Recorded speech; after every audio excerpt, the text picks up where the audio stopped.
Hello, everyone, and welcome to a live match reaction show on Football Talk Podcast. My name is Ozzy, and I'm your host for this evening.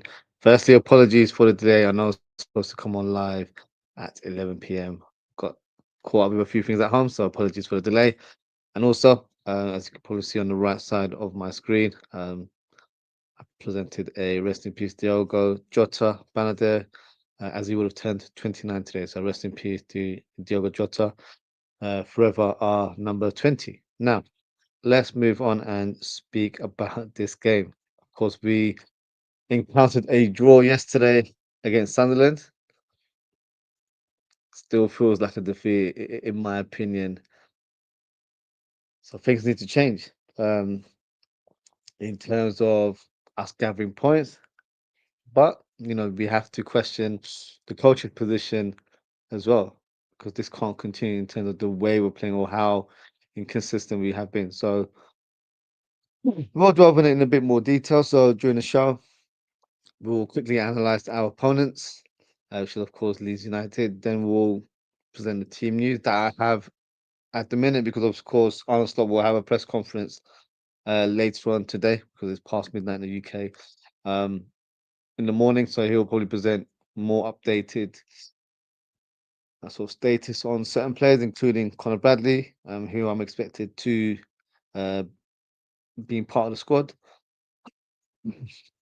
So we'll do that. We'll do the predicted lineups, and I'll also present with my score prediction. So yeah, so let's start with our opponents. Let's analyze our opponent at the team that we'll be facing this Saturday in Leeds United. So they're currently 17th in the league, and the funny thing is we played West Ham. They were 17th at the time. We played Forest. They were 17th at the time, and after they play us, they just seem to move up. So hopefully that's not a good luck for these teams. In 14 matches, they've produced 4 wins, 2 draws, and 8 defeats. So I guess on paper, they should be an easy opponent, and it should be a walk in the park, right? No, not at all.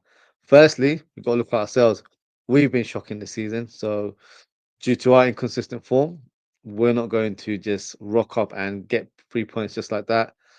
And looking at the matches that they've played, Leeds United have competed well this season. They beat Tottenham 2-1 earlier in the season, had a close encounter recently against Man City, losing 3-2. But the recent game that took place last night, they beat Chelsea emphatically 3-1. So they're in a good place. I know they lost 4 games on the bounce before that, but like the saying is, you're only as good as your last game. And right now they're on top. We didn't win. And because of that, I think Leeds United will be up for it. And let's not forget, this game will be held at Elland Road. The spectators are quite close to the pitch, so their voices will certainly be heard. And I'm expecting it to be a hostile environment. And I don't know if these players have the mentality to deal with that kind of atmosphere. As I think personally, as a collective, we've been quite fragile and easy to beat this season.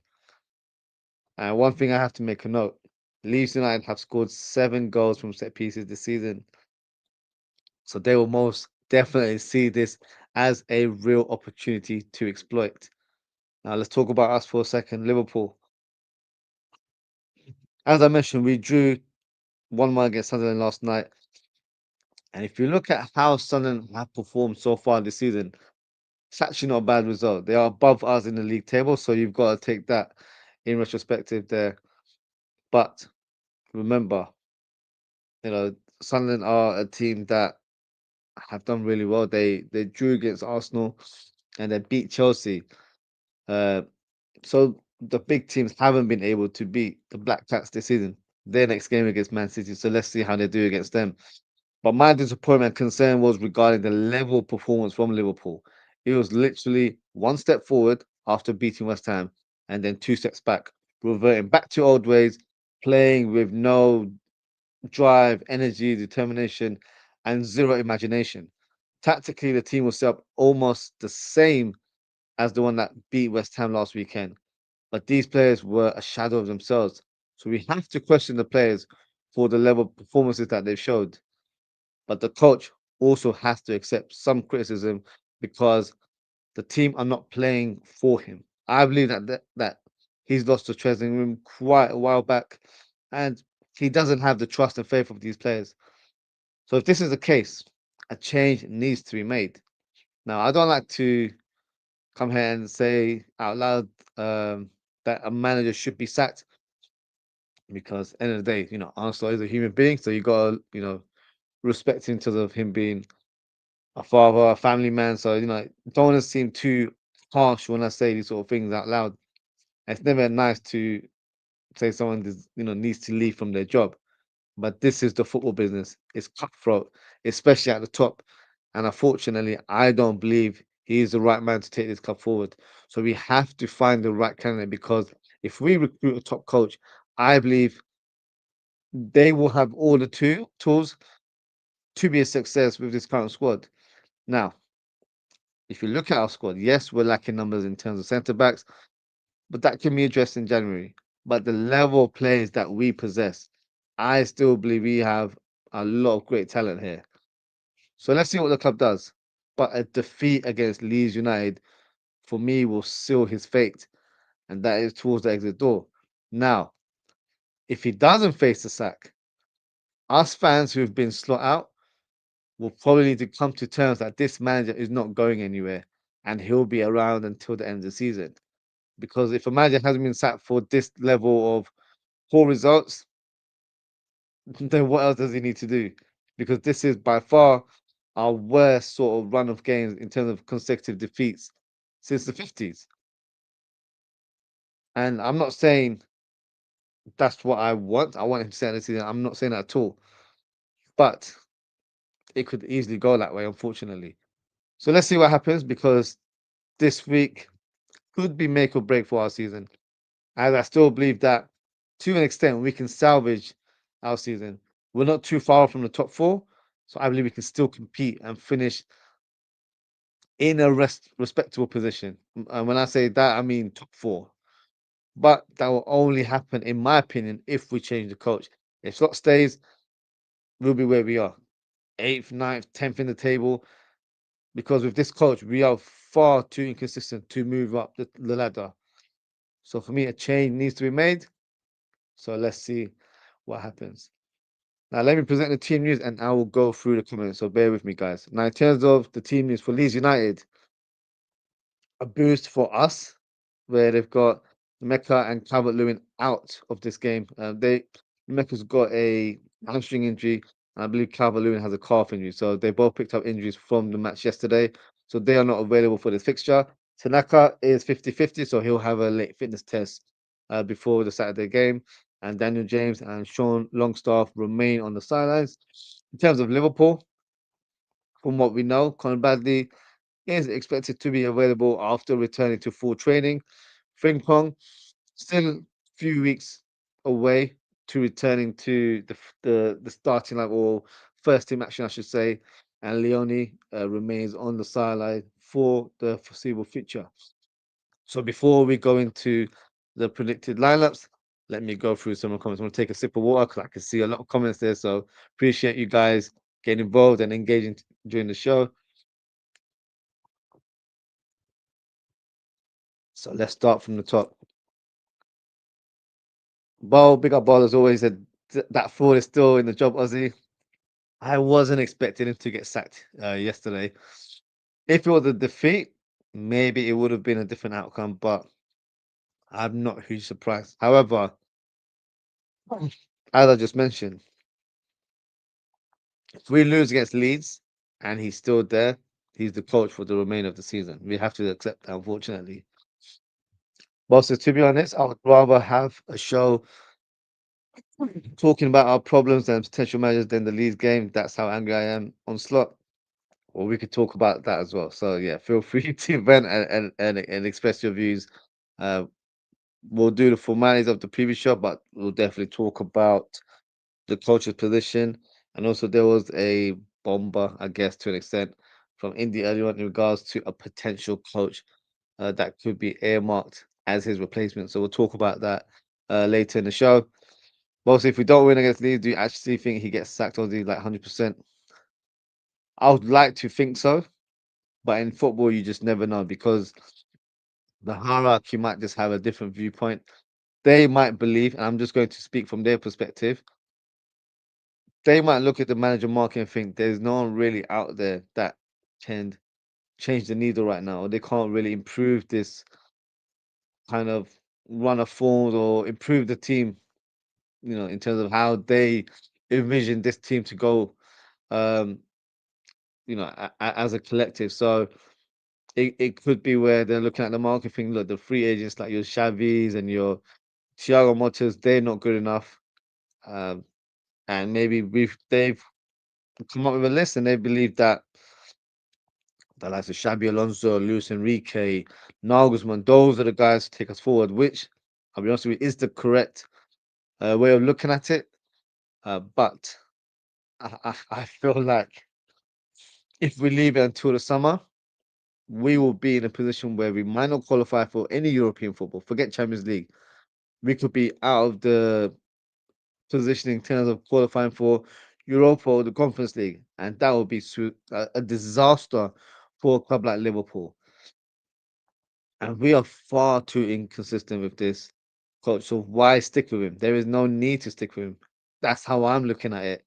So then you go for an interim route. It's not the route that I think is the right way of doing things. However, you need to find someone that can galvanize the squad and motivate these players because they don't appear to be driven by the coach in terms of how he manages the team or how he sets them up tactically. They kind of don't align with his tactics because every game we've got a different tactic. Today, I'll give you a sneak peek. I've got a different formation to what we've been playing for the last two games. Just because I don't feel like the coach will stick to what we've done in the last two games because it worked against West Ham, but against a better opposition in Sunderland, it didn't work. So he's going to revert to different tactics. That's how I'm seeing it. So to your question, you'd assume so, but in football, there is no such thing as certainty, unfortunately. Ozan, big up Ozan as always. He says not confident at all against Leeds Aussie. I hear you, Ozan. I'm not confident either. Ozan says only thing good tonight is that Scum United bottled it against West Ham. Do you know I haven't watched any football today, so let me see what the score was. Um, what was the score? 1-1. Okay. So Magassa scores or a late equaliser, which yeah, is good. Ozzy, didn't you say once that you live near Bowling Ground? No, no. I live in South London, so in terms of where I'm located, I'm closer, or I live not too far away from Selhurst Park, so that's where I'm located. Bo said Bowling Ground was such a nice stadium. It was, to be fair. What the F do we do now, Ozzy? When managers at high level want to set an example to the team, why don't they put out a team of full youngsters who show the big boys that they've been shit? That's not how it works, to be fair. For me, that's like how we played against Crystal Palace. If you were to put our youngsters there, you are literally, for me, putting them under the bus because these youngsters are not ready to play the professional game. They're still in their development stages. And if you put a youngster, if you put a team of youngsters like that against a Premier League opposition, firstly, we'd get demolished. Secondly, you've kind of killed their confidence as a collective, and it could really hamper their career going forward. So, despite us being annoyed with this coach, that's not how it would go. And the coach would be, I'll be honest with you, if the coach ever did that, I'd want him sacked on the day. Like, you can't do things like that. So, that's not how it should be, to be fair. Wayne says, big up Aussie in chat, big up Wayne. I hope you're well.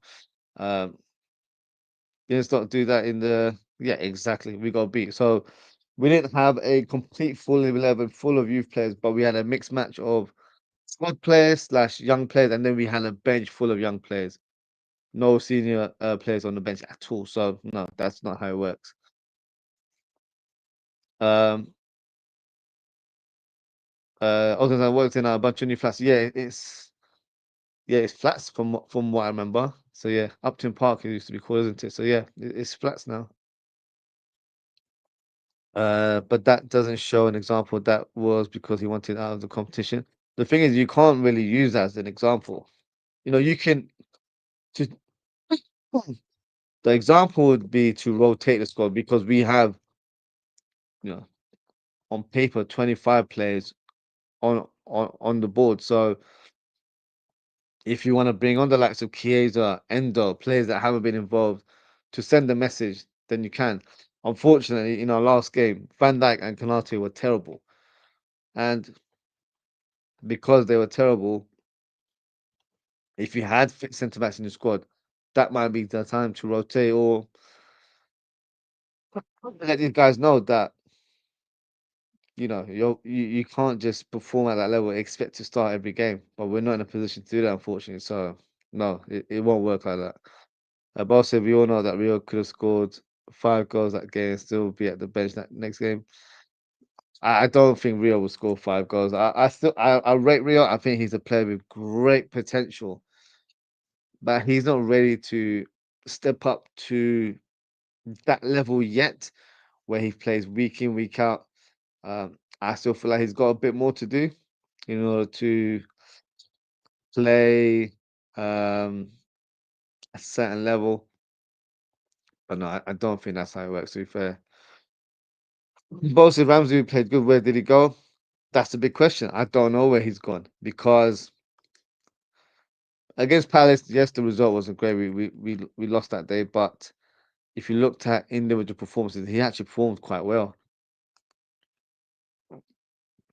So I agree. I'm very surprised that he hasn't been involved since. And even if Arne Slot believed that he was not good enough to play first team football for us, you've got to use all the options that you have, and he would be a viable option off the bench where he's a right back by trade. He knows the role. He might not be at the highest of calibers of players, but he understands what's expected to play in that position. Rather than having makeshift players of Jones and Szoboszlai play there, why don't you play someone that's played there throughout their career, despite being a young person? So no, I agree. I think he should be around.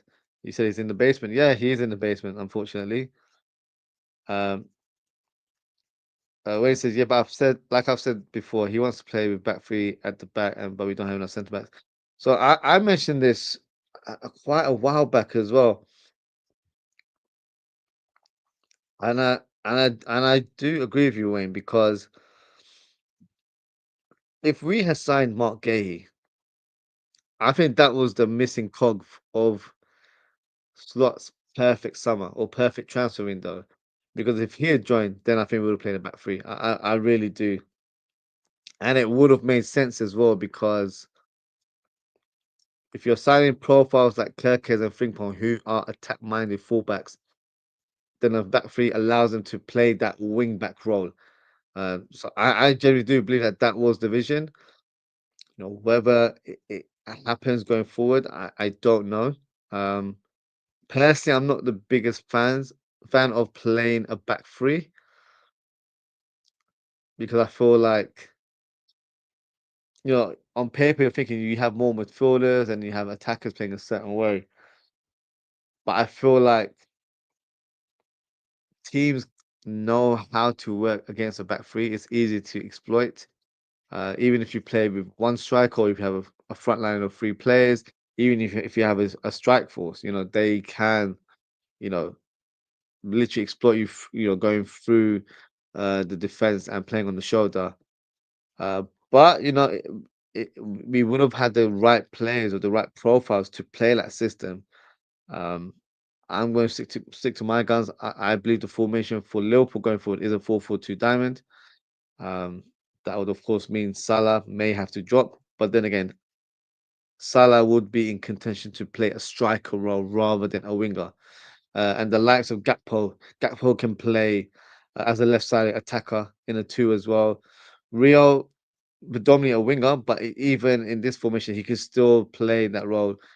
Probably be attacking the left channel more so than not, but then reverting inside. So for me, that was the formation. But Slot hasn't really tested it. I know he's played a 4-4-2, but that's because he's trying to chase the game. He's trying to get a goal. A 4-4-2 diamond is a little bit different. You have Gravenberg as your single pivot, the protector of the back four, and then you've got McAllister on the left, so Bosley on the right, and then you've got Vert. So you're playing all four of your best midfielders together, and then you're playing Isak and Ekitike. And I feel like Ekitike has suffered from Isak's inclusion to the squad now because he's not getting game time and he's lost a bit of rhythm and he's not looking as sharp as before. So we've kind of messed him around as well at the same time. And I was thinking about this earlier today, and look, I rate Ekitike and I rate Isak as well, but maybe we should have just signed one of them. And I know Ekitike was the one we signed first. I kind of feel like then we should have just either strengthened somewhere else and signed a DM, for example, rather than spending all that money on Isak, or sign another forward that on paper is a versatile forward, i.e., someone that isn't just a like for like striker because Ekitike and Isak are very similar in terms of profile, in terms of where they play. Ekitike could play on the left side, but I haven't seen it, so I can't really say much. I know he played there for France very recently, but I've not seen it in a Liverpool shirt. And I feel like even if he does play that role, he'll be quite predictable.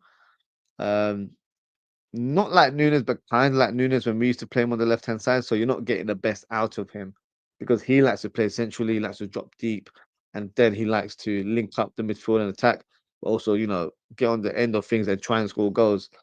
So, just something I was thinking about the other day that maybe we could have gone for a different profile of striker and then it would have given us a better balance.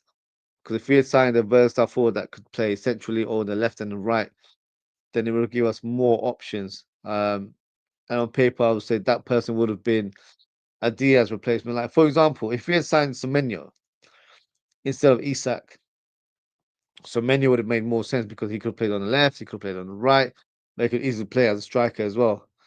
But hey, hindsight is a thing, isn't it? Boss says no, he don't want to. Liverpool can never ever play back, play five at the back. He never play five in the back for Netherlands. He doesn't, but his team for Feyenoord,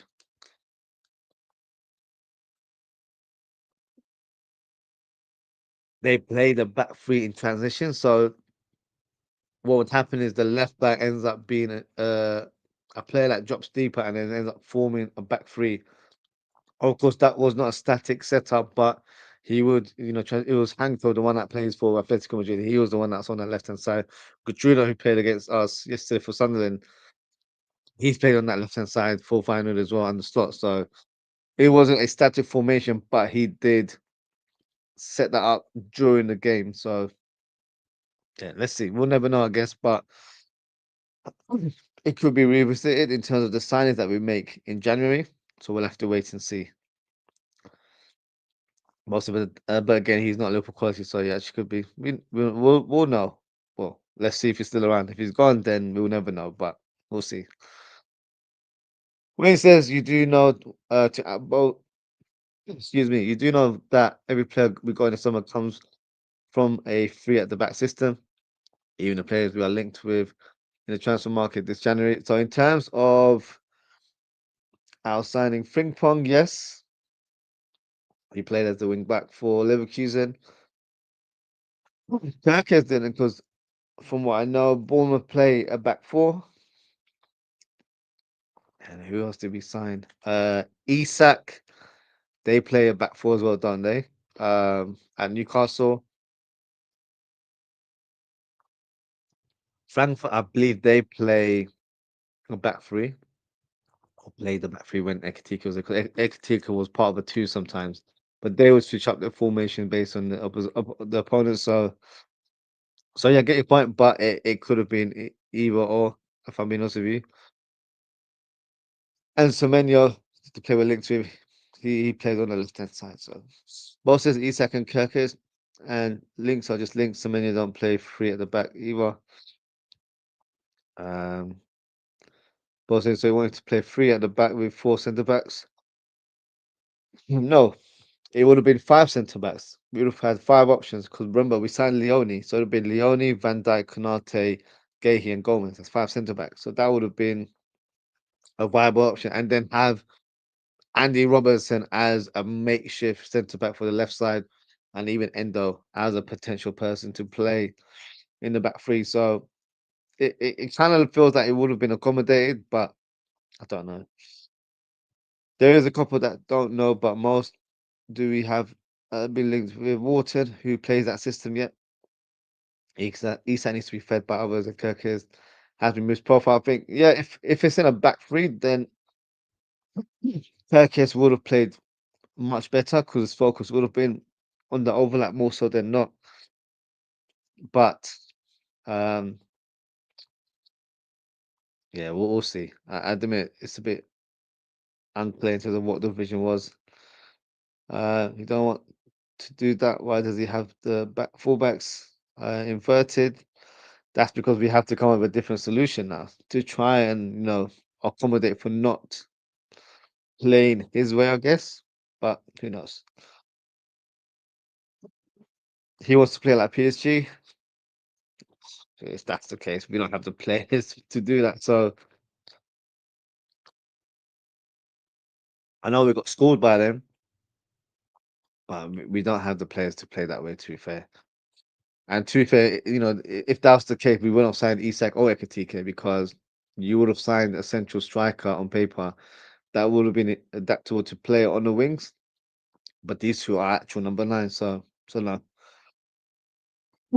Wednesday, that's what I'm saying about Kirkis Slot as him inverting, but that's not his game. He was the best left back last season because he ran up and down the wing and got chalk on his board. Yeah, I agree. Um, exactly. We want to play out the back. Excuse me. Yeah, apologies, guys. Ozzy's asleep. No, I'm wide awake. Just had to do a couple of things, and yeah, wasn't able to get back to schedule. That's why I had to delay the show. What is it? When he's saying Ozzy is getting his coffee and energy drinks ready for the 9 hour stream. If that's the case, I'm all for it. No 9 hour streams today. In terms of the 9 hour stream, I feel like we'll have to do that. No, it's like it's slot gets tight. That would be a bit harsh, but I'm sure it'll be a long stream. We'll have to do like a 9 hour stream. Let's say, if once and hopefully I achieve 1,000 subs, then we can do like a celebration type show. That's something I've got, in mind. And then we can, bring out a lot of guests to come on that show. So yeah, if you guys can help me reach that target, that would be amazing. And then yes, then you will get your 9 hour stream, I guess. Uh I'm already getting thanks, but I'm not doing a 9 hour stream. I can barely talk right now. Got this bad cough for weeks that I can't get rid of. Um so yeah. We'll get there one day, but I think once we get 1,000 subs, that would be a nice way to start after hitting a great milestone. That's my aim. That's my ambition.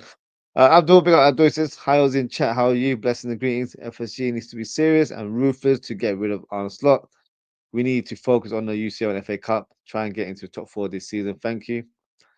I hear you. Let's see what they do because if we stick with this manager and let's say we lose on Sunday, and remember, I'm not wanting us to lose, but if that is what happens, then yeah, you have to question the hierarchy, and you've got to question the credibility of Michael Edwards and Richard Hughes for not being cutthroat in this situation. Bolton gets thrown out. Wednesday, did you see that post from India earlier? Apparently, we are doing our due diligence on Glasner. Yes, we'll speak about that later in the show. Um, Obviously, losses to Palace, Galatasaray, Chelsea, United, City, Brentford, Forest, and PSV are not acceptable. Draw to Sunday is unacceptable as well. We need to salvage something this season. I agree. Stubborn, arrogant, cocky, and clueless head coach that is Arne Slot. FSG club board and Dan's need to get this guy out of our club. Questionable signing this in based on our player profiles. I still don't think the signings were poor. I still stand by it where I feel like the signings were good. So, a lot will disagree with that. I'm going to stand by it because I was pretty much excited about the signings we were making. So no, I wouldn't quite agree with that. But having said that, we still haven't addressed the DM role for a long time. Centre position, I feel like Leone getting injured and not signing Gay has affected our season so far. Um, and not replacing Diaz for me has left us a little bit short in terms of rotating our attackers, especially as Isak wasn't fully fit, Ekitike new to the club, Salah Gakpo not performing to their levels, in my opinion. Having a different outlet could have helped us in this current predicament that we are, where we've suffered a lot of defeats this season. Bossy Ossie, my man, big up Bo. Abdul says questionable performance all season by Arsenal and Liverpool. I agree. Hearts out to Diogo. Rest in peace, Diogo Jota and Andre Silva, of course. Happy birthday to Diogo and rest in peace. Uh, Abdul Stevie says Lee's live to counter attack was yes, and they love to score from corner kicks at pieces. They've scored 7 so far this season, which is pretty high. Yes, especially of corners.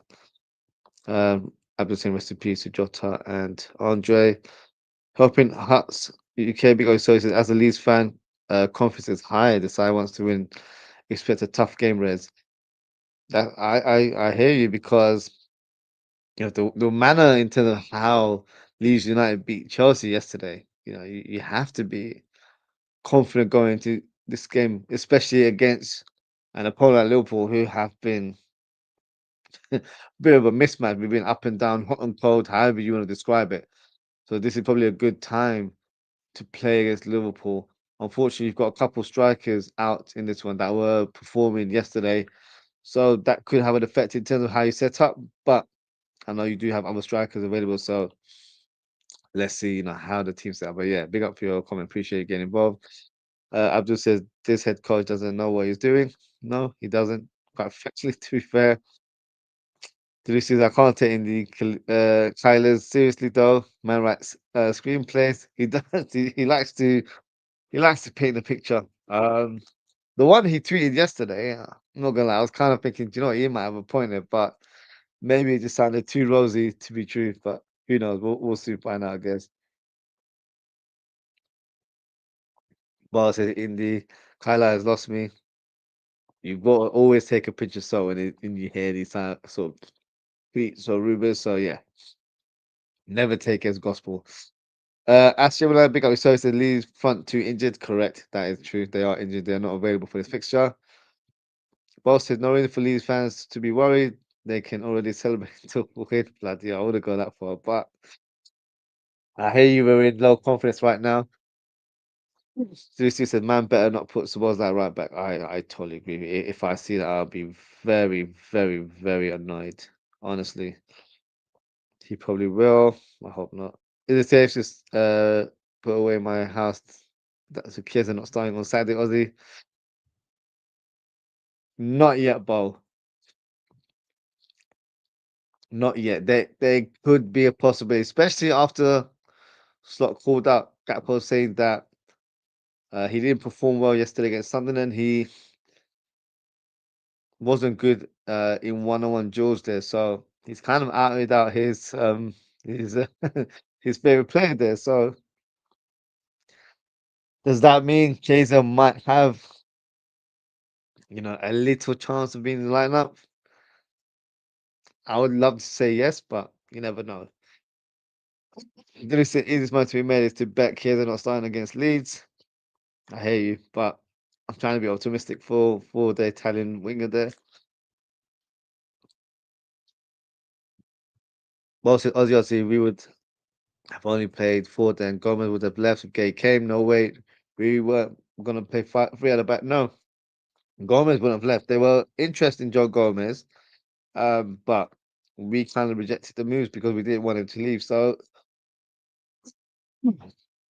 and also, even if we played a back four, I'm always a strong advocate that you should have five centre backs. Since that time Van Dijk got injured, we needed an extra centre back. So I've always thought five is a good one, where one of your centre backs is the versatile player, i.e., you're Joe Gomez. So if Joe Gomez is the versatile one and he's fifth on paper, you still have four centre backs available in your squad. I've just said what's going on with Woodman. Woodman. Okay, the goalkeeper. Peck Series, William Calvin, Ramsey, Bajtic, Dans, Jones, and Harvey Elliott. Well, Harvey Elliott's not at the club, number one, so he's at Villa. He might return. I don't think he will. Jones, nothing wrong with Jones to me. You could elaborate. I don't think there's anything wrong with Jones. I think Jones has played well whenever he's come on recently.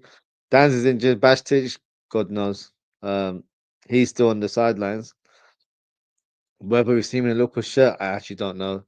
Ramsey, he's been put out in the cold unless he's picked up an injury, and that's something I've not gathered. But I don't think he has, to be fair. Reece Williams, God knows where he is. Betsy and Woodman, they are backup goalkeepers. They're not going to be involved in the first team at all. Abdul Silva's going with Endo. He's definitely been put out the cold, unfortunately. For me, should be available or involved to some extent um, in some of our games, but yeah, I think Slot's lost complete faith in the player, which is a bit of a shame, to be fair. Apart from Real's goal against Newcastle, have you seen any team go this season that isn't down to individual brilliance? No, we've not played as a collective. That's my concern. We're very disjointed as a team, and that's why we're not playing with sort of any sort of cohesion or whatnot. So no, it's a concern. But this has to come from the coach. He needs to have a game plan where the team are playing to their skill set and players playing in their natural positions. But that hasn't been the case. Ablo says we throw money around with these signings. No plan. I'm look. I get it. We're not playing well. We haven't performed well at all. I'm not going to downplay that, but I still stand by. I don't think the signings were bad. I really don't. It's just that maybe one, we've done too much too soon by bringing in too many players on board. But then I have to counter that because I feel like these players could fit in quite well. The difference is that maybe we've tried to put all of them in a team like too soon. And if you look at Klopp's regime, and I know he's not our manager right now, but he's the blueprint as well to an extent because when we sign new players, we slowly embedded them into the first team. And that's what we put the likes of Kirkes should have been a first choice left back straight away, in my opinion. You know, let Robertson start and then he can learn off him and then rotate the two. And we've kind of done it the other way around where when Kirkes has struggled, we'll play Robertson again. So mismanagement in that regards, but as I mentioned earlier, hindsight is a thing. But we have to look forward. JB Leeds big up, so he says once we beat up, I think it's time for us Leeds fans to think about Champions League. Still in the bottom half, but yeah, big up yourself. Boss Gomez would have been solid if we signed game. I don't believe he would. He would have been. I think he would have stayed. Has he got a long term future at the club? Possibly not, but no, I don't think he would have been sold. Uh, said, I wanted to have more chess, but sadly I can't. I hear you. Abdul said our bench isn't good. Um, Let me look at the last result and then confirm the bench. I don't think our bench was weak. So you had Kirkes, Salah, Chiesa, Jones, Ekitike, Endo, Martishvili, Trey, Neoni, and Ruben.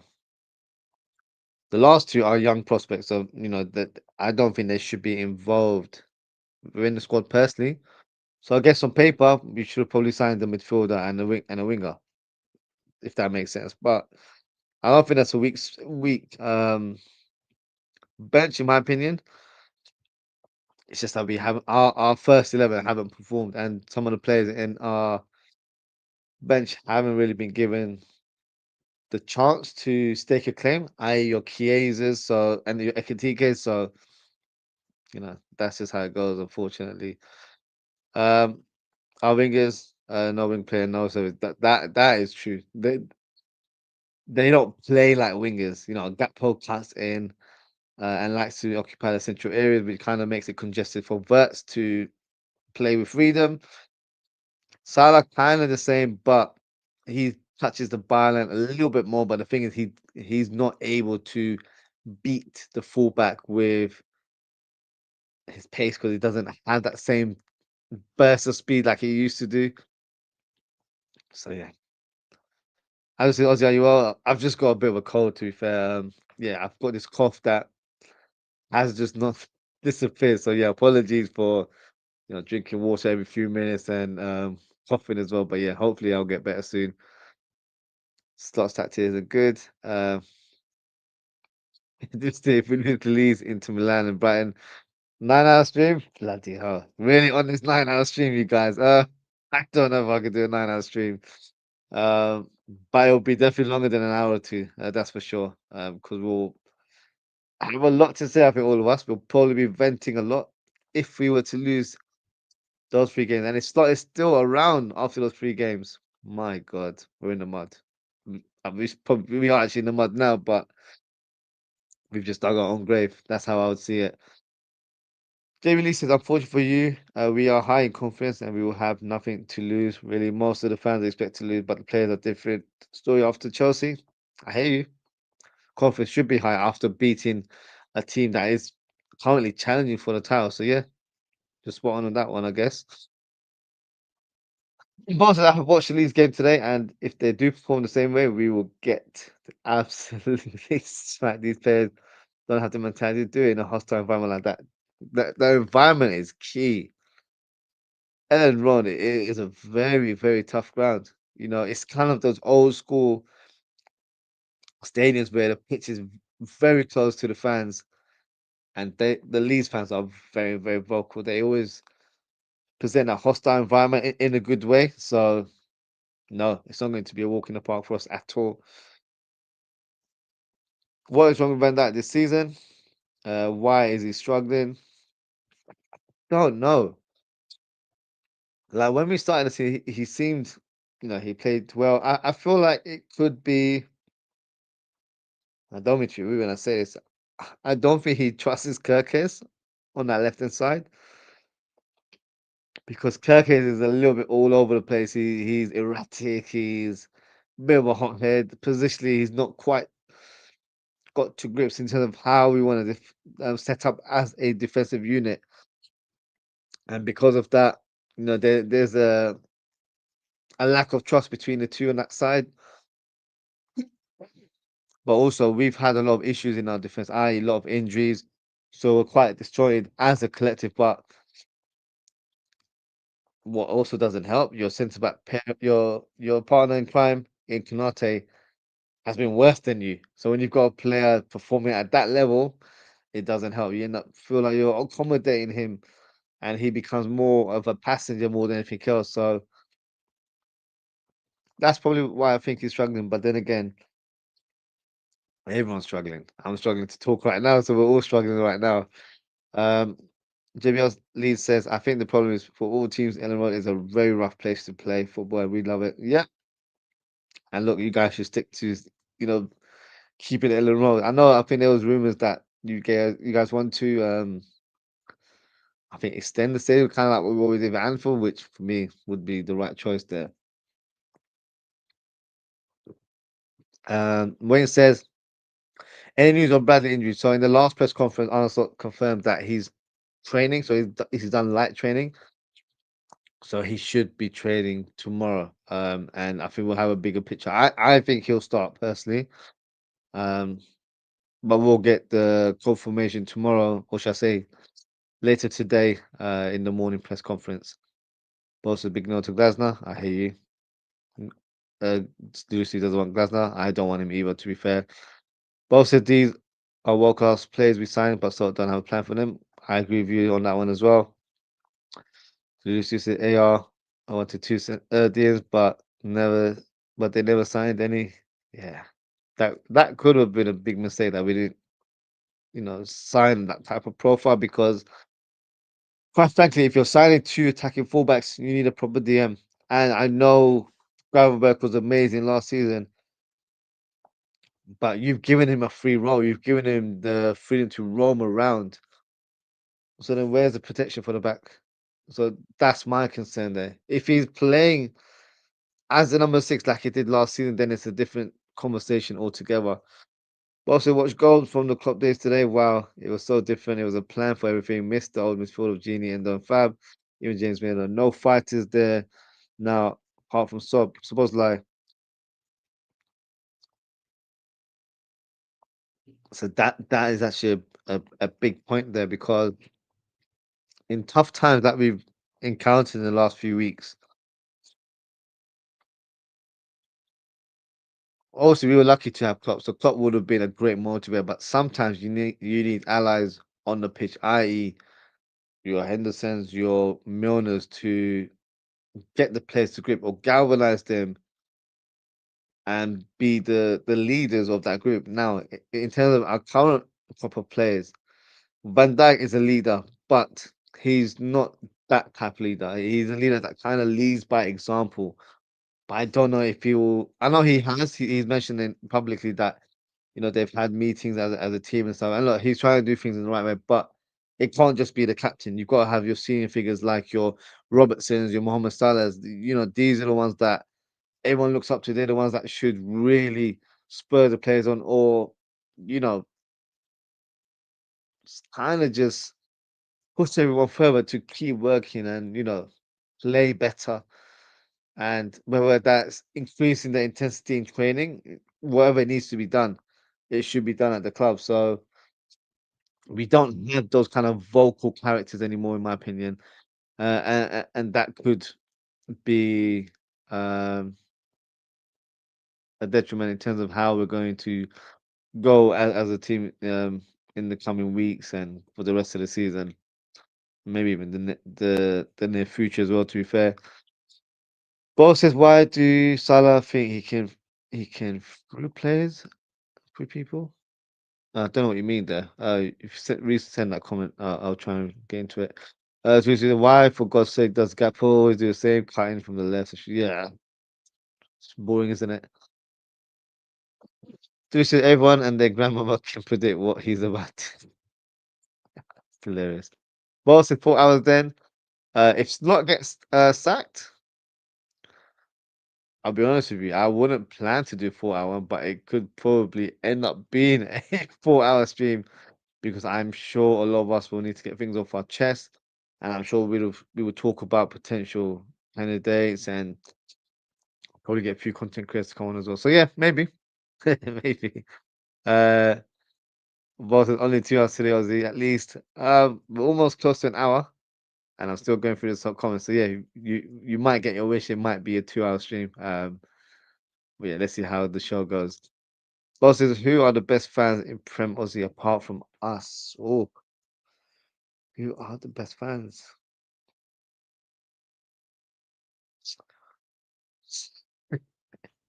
Definitely not Arsenal fans. They're absolutely shameless.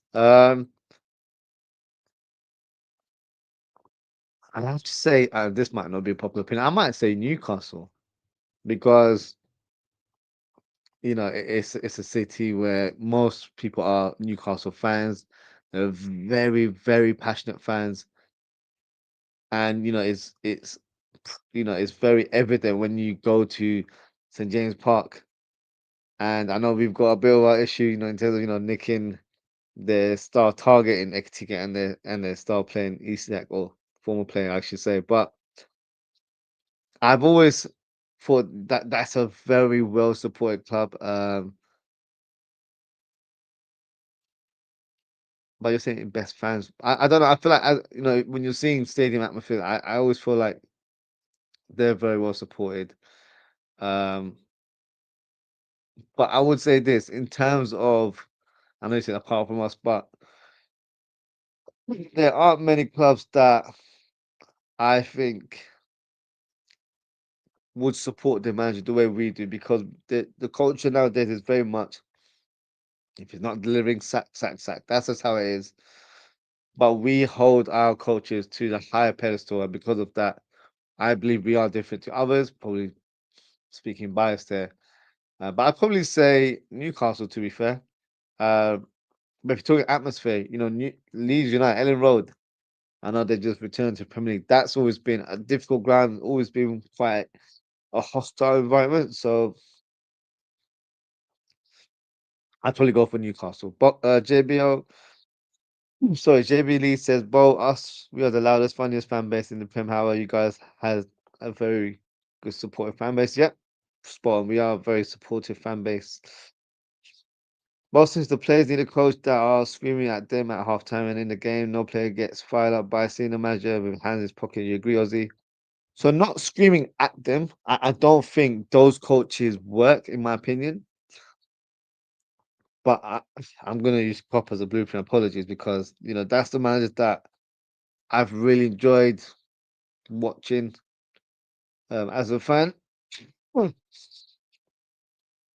But what he does on the touchline is passion. Like he's fired up. Like he's jumping around like with the team. And I feel like when you see a coach like that, I think it rubs off really well. We've had coaches in the past like your Rafa Benitez who most of the time sat down or came up and just doing like hand signals like that. But otherwise, Klopp is the one that embodied the fans, I would say, in terms of how he presented his passion. Sometimes he went over the top, but I don't mind that. It's my manager. That's how I always looked at it. And he would always back his players. Always back his players. He'd never put his players under the bus. So that's a sign of a true leader. So the old school screaming at your players, I don't really agree with that. Of course, I'm not saying Klopp never screamed at his players, but I need a coach with energy, passion. That's what I want in terms of the next one. But then again, you don't grow young crops on trees. Those managers are very rare in this day and age. But it's so important to have that kind of manager, much more than people actually think. Yeah, Dulucci will give me a prime James man this team to keep everyone in line. Yeah, because his level of professionalism would have been different, and he would have put people in a place. Doesn't matter if it's Salah, Van Dijk, he would have put them in his place. So I agree. Also, what is the biggest difference between Hendo and Virgil as a leader? What do you like the most, Ozzy? Um, Hendo was a reflection of the coach or manager I should say, in your club, where he was very energetic, passionate in terms of the way he played.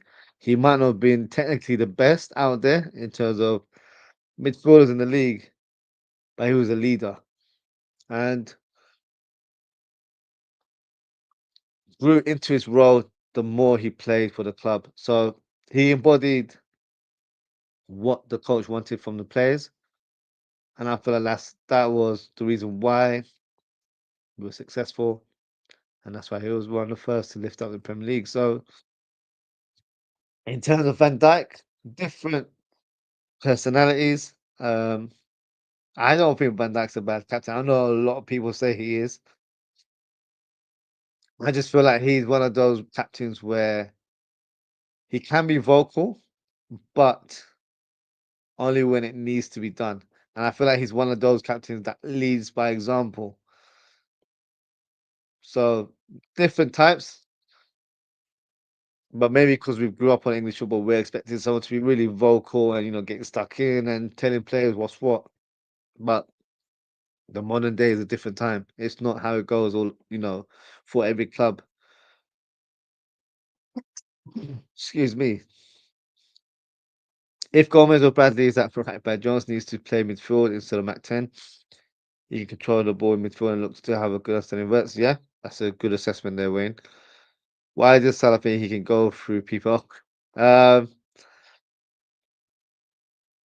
because that's what he's been doing over his whole career. And unfortunately, when you get to a certain age, your mind feels like you're still that guy, you're still that 21-year-old that can go past players.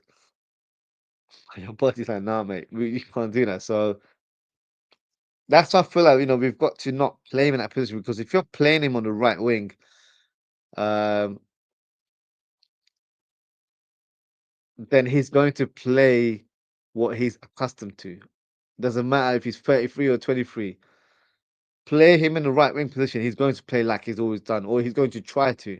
Unfortunately, he can't pull off those type of level of like play in terms of getting past your fullback or being dynamic. He doesn't have him anymore. So for me, this comes from the coach. I've been saying for such a long time. He needs to play closer to goal rather than on the byline. He's not that player anymore. So let's see what Slot does. But I don't really have don't have faith for him to change it in that way because that's something that he should have tested when he first joined the club, but he hasn't done, unfortunately. Lucius, I appreciate us reading every single comment. Appreciate you getting involved. So thank you everyone for watching at this late hour. Appreciate you getting involved and uh, letting me know your thoughts because when it comes to these kind of shows, it's always good to hear your views and get your thoughts as well. Especially with Liverpool right now, we've got a lot to talk about. So yeah, appreciate you guys watching live and of course watching a replay as well. Steve says, oh sorry, Bo says, Ozzy's a gentleman. Big up you, Bo. Appreciate your compliment there. Steve says, man deserves 601k subscribers. One day, hopefully, one day, God willing, I'll get there. Bo says 1 million. Appreciate that. Bo says when he reaches that, I still want him to read out every comment.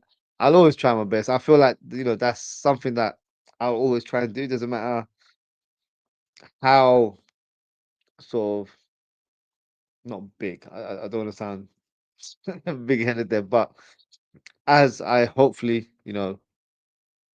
gather more subscribers and, you know, with time as well, I'd like to, evolve in terms of my presentation of my content. And all that. So that's something that, is in the pipeline. I've got things that I want to do with the channel.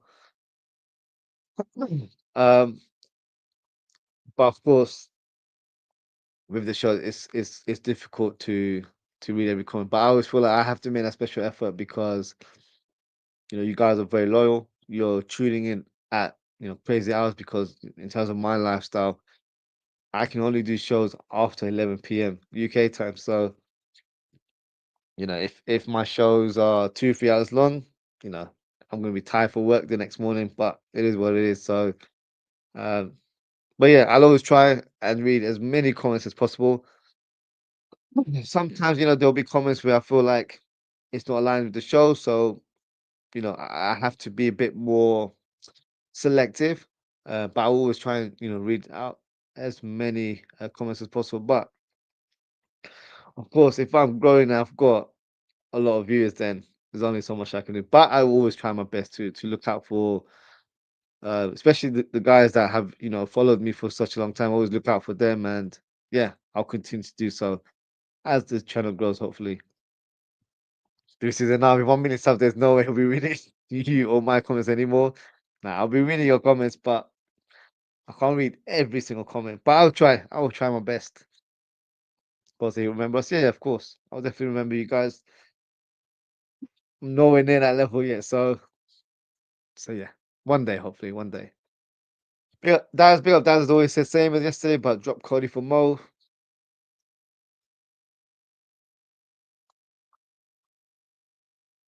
Interesting shout there, Daz. Let's see. I'll present my lineup shortly, and then you guys can tell me what you think as well. Lucy said now that he's going to drop Salah yet again. It's going to be interesting. Also, I watched Milner streaming at Virgil on Twitter today. United game. So, oh, okay. Do you think any of our players today would have done that? No. Only because Van Dijk now is the senior figure of that dressing room. So I don't think that would be the case. With Milner being older, Virgil would have to respect that, if that makes sense, because he's, of course, of experience and he knows more in terms of what he's achieved over the years. So now, no.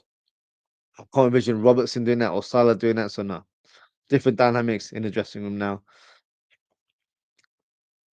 Milner actually won every possible trophy, club football, and he's still going. Yeah, he's an absolute machine. He really is. Milner, very underrated player. Yeah, I think he was. To be fair, him and Genie. Yeah, Genie. Oh, I'm still, of course, not thinking about that, but I was very annoyed when we got rid of him because I feel like he still had so much to give. Of course, that was the philosophy, I guess, from the hierarchy. I think Michael Edwards was there at the time. So once you hit a certain age, you know, you're surplus to requirements, which I don't agree with, to be fair. Phil, big up Phil. He says, if I were you, I would start a YouTube channel discussing Liverpool games, match previews, that sort of thing. I'm currently doing that right now, Phil. I don't know if that's you being sarcastic, but um, I'm trying to be on top of it, but at the same time, I want to give the viewers the platform to express their views. Um, but yeah, I will get there with the match previews and stuff. Um, Wayne says 1 million sub reading out every comment. Definitely, yeah, I'll definitely be doing. I'll be doing a longer than 9 hour streams there, it's for sure. Has to be all got yourself. Uh, just not comment from a guy named Stuart who called this show very boring. Yeah, big up to Stuart. Um, yeah, I said I think he came on my show during a watch along, and I was like, you only come on the show and it's we're going through negative times. But when anything positive comes, he never turns up. But yeah, big up to Stuart. Um, Both I want more changes than just one. Milner was right up in his face and pushing. Yeah, rightly so, to be fair. Both, do you think the age of coaches can be a problem? That's something I've heard recently as well, where some still regard Arne Slot as a young coach, which I guess to an extent, but he's managed a few clubs, so he's not quite young. Like in terms of age, yes, but in terms of what he's done so far in his career, like he's been around the block for a number of years now. So I'm not going to use that as an excuse. And for him to win league titles at Feyenoord and also at Liverpool, he's got some stripes, on his sleeve. Like he's earned his stripes there. Like he's won silverware in his career. I don't know. I feel like with modern coaches, and I'm putting Slot in this category here. I feel like they're too fixated on philosophy, the way they want to play the game. Sometimes, you've got to like if it's working, fantastic, keep going. But I feel like when you're going through a bit of a bad patch like we have been recently, you've got to switch it up. You've got to put the philosophy down to one side and get results. And I don't think he's done that enough, to be fair. Kratos, speak up. Kratos, he said, do you see Isak being dropped against Leeds and have a front three of Chiesa, TK, and Salah? I'd be surprised if he dropped Isak. In terms of the front three,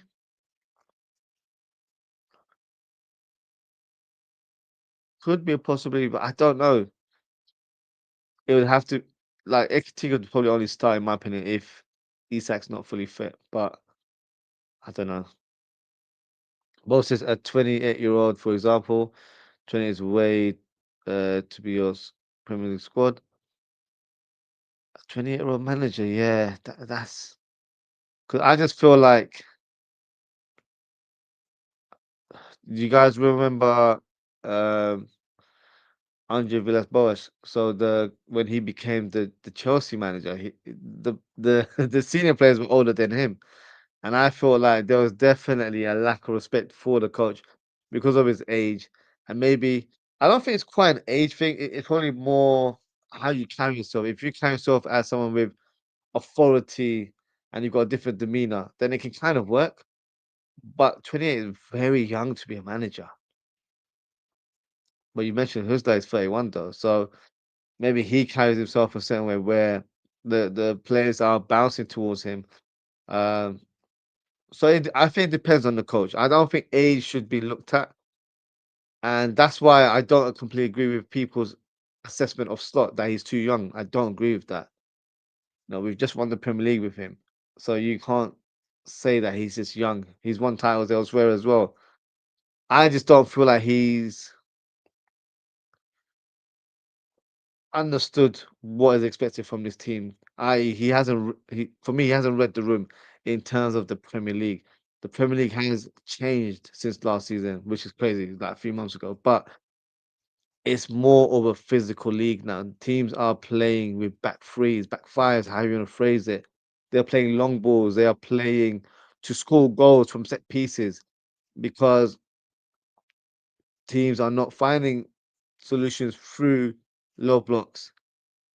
But this is for every top team. So when he says he doesn't have a solution, that's not good enough for me. Why are Arsenal? Why are Chelsea, Man City? Why are these teams finding solutions, but you can't? Because look at Pep Guardiola's team. They have evolved. They're not playing the tiki taka football now. They are playing long balls because they have to have variation in their play. But Slot hasn't done that. He hasn't embedded that in his team. So I don't know. Let's see. Let's see what happens with this coach. Do you know Steve say imagine Ozzy's boss at work being a decade younger than him and watching him around? Yeah, it's a valid point. But of course, when you're in a role, you just have to kind of, accept if my manager was 10 years younger, you have to respect it and you have to just kind of get on with it. But there will be some things I'm like, you can jog on like some young guy, you know what I mean? But I don't know. I don't know. But also, do younger managers have to improve more in meetings with balls than, for example, Mourinho? I think they need to improve more with the players personally because they wouldn't get hired by the boss if they didn't think he was good enough or capable of leading their team. I think it's the players. I think that's where you have to look into it. Kratos, do you reckon Pasta leaves at the end of the season? I've seen a lot of people want him gone. Kratos, if I'm being honest with you, I think he might leave. Do I want him gone? Yes. Because I don't mean to be rude, but I don't think he's that player anymore. I think he's peaked. If I'm being brutally honest, I could be completely wrong here. So clip this and then bring it back to me in the future. But I think we need more in our midfield, and I don't feel like he's capable of doing that. I'm not saying that because he's not the biggest or the most physical, but what we need in our midfield, I just feel like he's a passenger for us right now, and the ability that he has that makes him a fantastic player, passing range, being tenacious. He's not doing that enough, in my opinion. So yeah. And Barnes says, I think long balls though. Pause. Yeah. Pause. Pause indeed. I mean, it means before they get appointed, possibly because normally when boards are appointing managers, they do look at experience more. So you've got to be, a unique profile where they're like amazed by what you just presented in the interview. So you've got to really stand out from the crowd. So yeah, I think so as well. Yeah, exactly to prove that they're good enough. Uh, if I was you, I'd tuck in. So bloody hell. I've been clipped by Dylan Steve. That's all good. That's all good. We can raise this in the future. We'll see. We'll see how it goes. So let's move on and predict the lineup. So I'll go with the Leeds United team. It's going to be interesting in terms of how they set up because as JB Leeds mentioned earlier on, they don't have two strikers available. So yeah, let's present the predicted lineup for Leeds. So in goal, it will be Perry Pepe Sauce, I guess. Um, and then you've got Struch, who is a decent player to be fair. I remember him when Leeds were here about 2, 3 years ago, I think. He looks quite impressive. Left-footed centre back. And you've got Rodon as well if I can see him. There he is. Mhm. And then you've got Biol, who scored his first goal last night against Chelsea for Leeds United. So that's the back three. Now, in terms of the midfield five, 'cause I expect them to play a 3-5-2 formation.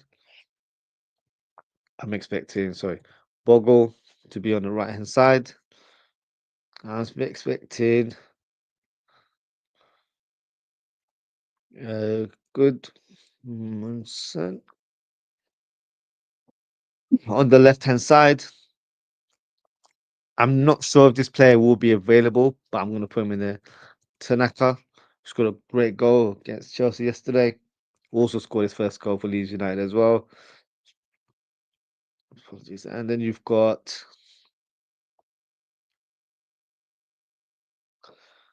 Ampadu, who's been around the block, to be fair. Former Chelsea player. Went over to um, Venezia in Serie A. He's played for Swansea as well, so yeah. And then you've got Statch as well. He played in the previous game, so I expect him to be there. Now, the strikers would have been Mecca and Calvert-Lewin, but they're both injured, so I'm going to go with Peru, who's not scored this season. Oh, bloody hell, I can spell his name. Peru, but maybe he breaks his duck against Liverpool. And Okafor, and he's a live wire. Um, in his previous clubs, he's played predominantly on the left or the right wing, and he does that for Switzerland as well. But in that striker role there, he's able to roam around, play, and attack the channels. So he's not going to be an easy opponent. So this is my predicted Leeds United team. So yeah, no sort of surprises there, I guess. Um, let's move on and predict the Liverpool team. So Alisson wasn't great against Sunderland, but I'm still sticking with the number one keeper. So he'll be in goal, in my opinion. Right back, I'm going to go with Conor Bradley. I think he will start in this one. He won't play the full 90. So I'm expecting Joe Gomez to come on for the last sort of half an hour. I think he'll go with Kirkes on the left hand side for his energy. Go for Van Dijk and Konate to complete the back four.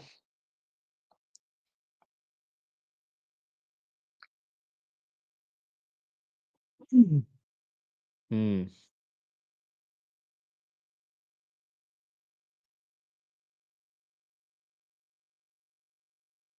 Okay. Go for Gravenberch.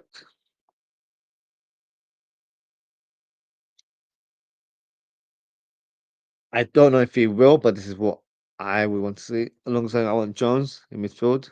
I think he deserves a start.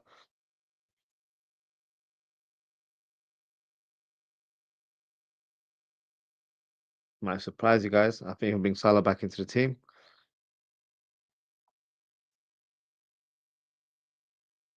I think he'll play Szoboszlai as a 10.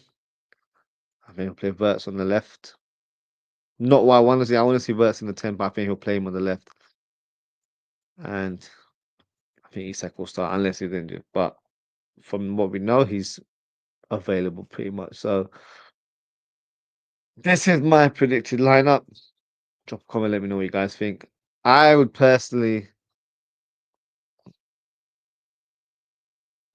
I would have gone for Szoboszlai, Gravenberch in the double pivot, Verts in the number 10 role, and I would have gone with Chiesa on the left hand side.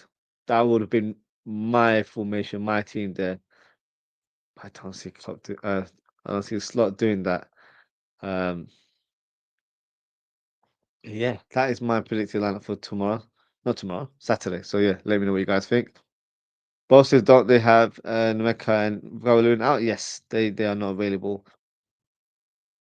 So Jalulu Steve's formation, or should I say lineup, is Mamadashvili, Kirkins, Van Dijk, Kanate, Gomez, Granberg, McAllister, Szoboszlai, Verts, Ekatike, and Isak.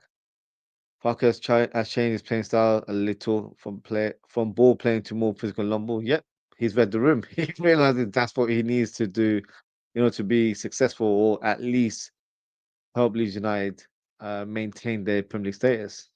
You've got to adapt to your surroundings, and I don't think Slot has done that this season. But if you look at Arsenal, they have. So it's just not about the smaller teams adapting. Every team needs to adapt. Mama, I don't think Mama will start in this one. Tanaka is a good player. Yeah, he looks decent. To be fair, yeah. Just yeah, for me, Aston was shaky, bro. Yeah, I agree. I think Aston was poor against Sunderland yesterday, but I think Slot will still stick with him. To be fair, the boss is true, but so is Mama. Yeah, Mama's distribution is what concerns me. Shot stopping, I think he's good.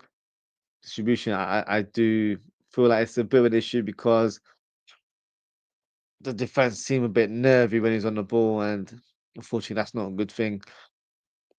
Glue still says Alisson is a better distributor, but Mamadashvili is more dominant in the air. Yes, he is. To be fair, that is a point. Wayne's team for Liverpool is Ali, Gomez, or Bradley. I think that's based on who's available. Ibu, Van Dijk, Robbo, Grabs was like Jones, Verts, Chiesa, Isak. I would love to see Chiesa start. Just don't have enough faith in this coach to do that. Most gone for Ali, Gomez, Kanate, Virgil, Kirkis, Endo, Jones, Szoboszlai, XTK, Isak, Chiesa for me. Both said FFS forgot Verts in for Isak. Did you see the other? He's Verts agent, so of course he's gonna start him. Yeah, you already know, guys. You already know. Um, Bo says 4-1 to Leeds for me. Bloody hell, Bo. We're not getting destroyed now. Come on. Famous last words when we actually get destroyed. But no, fair enough in terms of score prediction. I don't think he'll be that much over scoreline, to be fair. Steve's gone for another 1-1 draw, and Keller was good on the ball. Yeah. I still feel like we should have kept him, to be honest with you. But I think Mamadashvili was an opportunistic signing because of his ability and market value. We got him at 20-25 million, so I guess it makes sense. Uh, Bo saying we are though. Bo wants Slot sacked as soon as possible, and he does. He's not even hiding behind it. Now, Bo says he can't take it anymore. I hear you. I hear you, Bo. Now, in terms of my score prediction, I'm going to say rain Memphis, Bo. I don't think we're going to get the win. I do think we're going to lose, but not with that scoreline. I think we're going to lose 2-1. I think Leeds United will nick it towards the end. In terms of goal scorers, I think Okafor is going to score for Leeds, and I think their left midfielder slash wing back Goodmanson will score for them as well. And surprise, surprise, maybe not to some. I think Verts will break his duck, but of course not. In a game where we win, but he still break his duck and score in the game. So yeah, that is my predicted lineup. Now, before we close the show, we'll talk about. Steve says bring back May 2025. Honestly, you're right. It was great memories, but it feels like a distant memory now, doesn't it? And call it arrogance, but I was like thinking after the prayer, I'm like, you know what? Next year I'm gonna do this, I'm gonna do that, make sure I'm a bit more prepared because I literally came to Liverpool in the morning and I left in the evening, and that was a bloody disaster due to what was happening on the road, and people weren't being allowed into the station. I thought next year I'll get myself a hotel, come in a few days early, and you know do a city tour and do all those sort of things. But yeah, that sounds like a pipe dream now, going forward. But who knows? Happy for you in Dubai. Listen, Slot going to IB for literally a couple of days later after we wrapped up the title was, I don't know, at the time, I was kind of like not fully against it because I looked at it as that, look, we achieved our objective, we met the deadline in terms of corporate terms. We can take a seat back a little bit. But then I thought to myself recently, would Klopp have done that? No, because it shows a lack of professionalism and slight disrespect to the league. Because you still want to finish the season as high as possible. So maybe that comes from inexperience in that situation. Because, like, guys, correct me if I'm wrong. I don't think I've ever seen a manager win the league and then celebrate the way he did. And he wasn't like extravagant or anything like that. But let's be honest, he went to Ibiza. They had champions around, and they're like he's dancing with the DJs and stuff. Like it was crazy. And then the players were in Dubai on a yacht and stuff like I don't know, like I don't know. In hindsight, it looks a bit wild that we did that, but that comes from your leader, right? Um, crazy, crazy looking back at it now. Boss says I let you go from screaming at the TV on the clock when we conceded, but now I'm just laughing and smiling. That's how bad it is now. Listen, Ozan will confirm I was nodding off against Sunderland last night during the watch along. And I'm not even talking about late in the game. I'm talking about after 20 minutes. I was just dozing off. And I wasn't even tired. Like I was quite fresh for that stream. But the football I was watching was absolutely dire. Like it was a terrible watch. So yeah, I'm hoping we get some sort of decent game whatsoever. And of course the victory as well. This is not gonna lie, that was a bold move, was it? It was. It was, and the way we played after us, we stunk up the place. Honestly. Had beef in the middle, mate. It was wild from the coach. It really was. Most would Klopp have gone to Ibib for celebrating Blinica and the teenage girls as he? No, he wouldn't have. He wouldn't have. Like after the season concludes, I think he probably would have gone more extravagant. He would have gone to IB for like he would have gone to that kind of extent and Dubai and whatnot. But after the season concludes, not. Well, he's still got a month full of fixtures remaining. Um, yeah, looking back, it was a bit crazy. Chartering a yacht for the lads before Palace, yeah, it's absolutely mad. And kids didn't get an invite, yeah. Honestly, honestly. Boss of the facts, mate, my man was rejected to party by Slot because he didn't have a pre-season. Yeah, look, that's not his fault. That's our problem. Why do you recruit him so late? So they said, "Oh yeah, I remember Chiesa was not in the yacht pictures."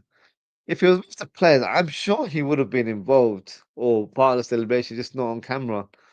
Um, if he wasn't invited, that's bloody harsh. But I don't know. I've not looked into it extensively, but I would have assumed he was there, or somewhere on the yacht, maybe just outside. I don't know, but who knows? Um, okay.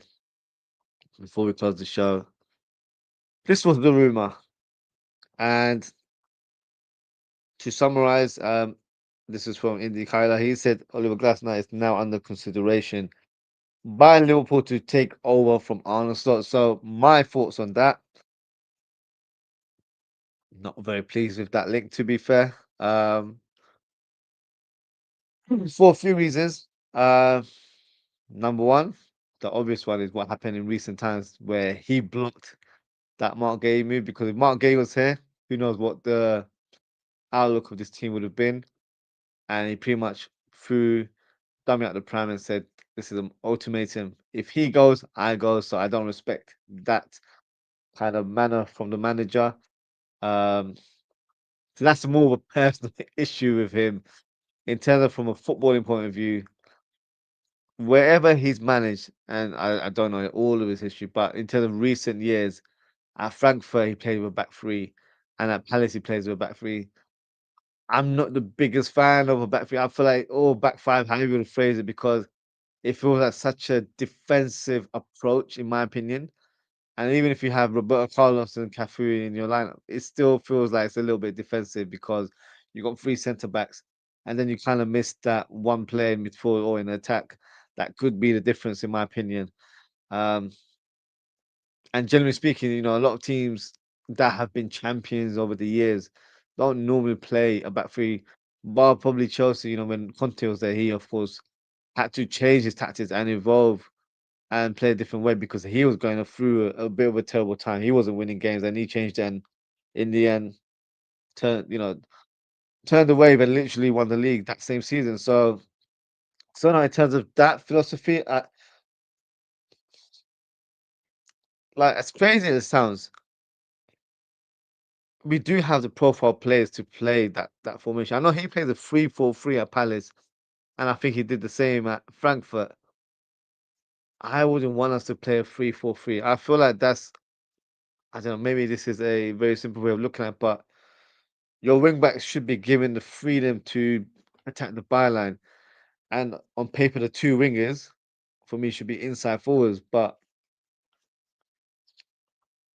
I don't feel like there'll be a sort of a relation, sort of a cohesion between those players, and it could kind of feel a bit congested in certain parts.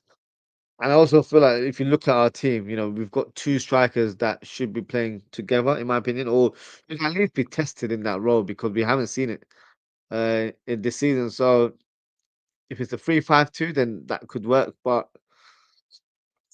I don't know. I'm not fully convinced. Like if he was the one that comes in, number one, of course, he gets our support, but I won't be doing a 9-hour stream in celebration, that's for sure. Um, and I would kind of feel like it's a stopgap appointment. It's not the guy that we see in the long term, just because I don't really see him as I don't know, maybe we've been spoiled over the years, but the brand of football that Palace played, that Frankfurt played, like they were teams that were like underdog teams where the expectations weren't high, but he managed to gather a squad and get the best out of them. So that might be down to his man management skills as well, and him being a tactician. I don't want to see that kind of brand of football where it's very defense minded. I want us to demolish teams. I need a progressive manager in terms of their philosophy. So I don't know the right fit. The question is, guys, would you prefer Slot or Glasner? If that was the two options, what would you go with? I don't know. It's a tough one. I'd probably stick with Slot, which is crazy because I've been, asking for him to go. I don't know, actually. I don't know. Let me know what you think in the chat. I don't think Glasner is the way to go, personally. I'd rather sack Slot and then get Steven Gerrard for the rest of the season on an interim. That's a better scenario. And then we get that high profile manager end the season. It can't just be either Slot or Glasner. For me, that's just like a lose-lose situation there. So yeah, I don't know. I don't know if there's any truth to the rumor either. Of course, you always got to take it with a pinch of salt when a source like Indy is revealing it on Twitter slash X. Um, no, not for me. Not for me, guys. Just just go through some of the comments here. Um, Lewis says, "Oh yeah, I remember Skater was not in the yacht pictures." I have to look into it. Poor guy. He's not getting invited anyway. Doesn't get to start games. Doesn't get invited to the cool yacht parties. Feel sorry for him. When he says Slot had kids are carrying on bags and taking the pictures. You know what? He might have been taking the pictures. You know that actually might be a good point. If I was a Slot, could have stopped with Lineker and just forgot about those teenage girls. So yeah, he'd probably get a slap in the face by his missus there. Um, Grealish is a big non-Glasner. I agree. Slot is not a Liverpool man. Nothing clicks. I agree with you on that one as well. Why isn't even his family with him to the city? A lot of snakes. No, it could be. 'Cause I don't know in terms of how old his kids are and stuff. So it might just be a thing where his family are very much settled in the Netherlands, and the Netherlands is not far from the UK. You can get a flight 2 hours. So he probably just sees it where when he has a chance to travel over there during international breaks, he can do that. And I'm sure his family will come around and see him as well. I don't feel we completely cold. And these are things that we don't really get to know because it's not really our business. But because I know a lot of coaches have done that in the past. I think Benitez did that as well. Like his family didn't all come over to Liverpool. Um, so it just depends on the person, their family situation. So yeah, I wouldn't, look into it too much, and I don't think he should have an impact in terms of what he is doing. In fact, if his family's not around, he should be completely focused on his job. So yeah, probably seen the pics from Ibiza. Yeah. Delusion, how did this 9 hour stream thing even start? I find it a hilarious inside joke.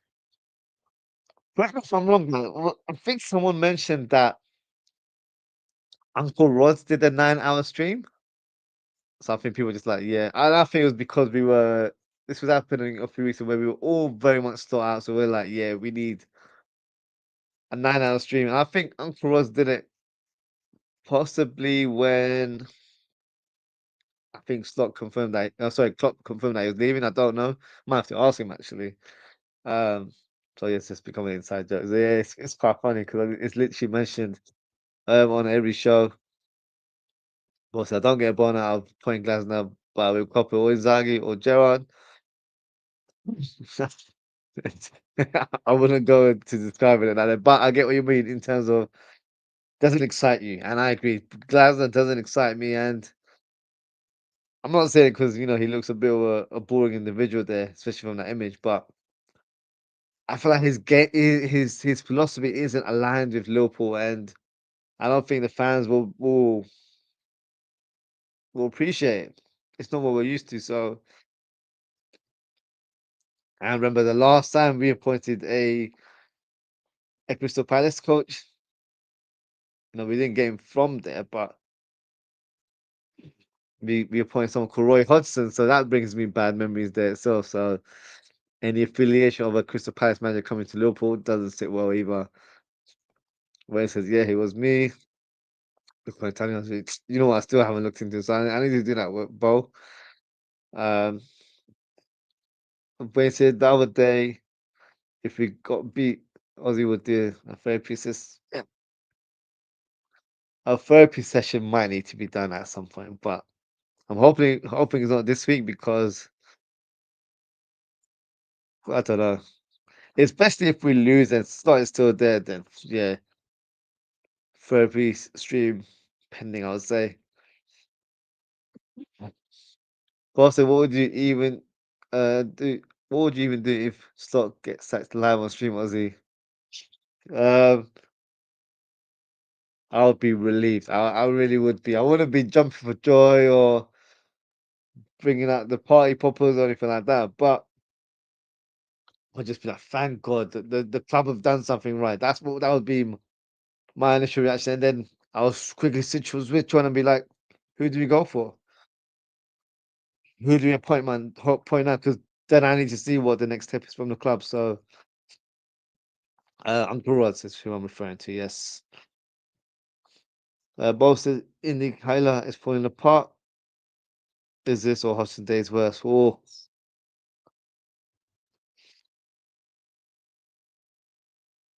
there's a lot of similarities if I'm being honest.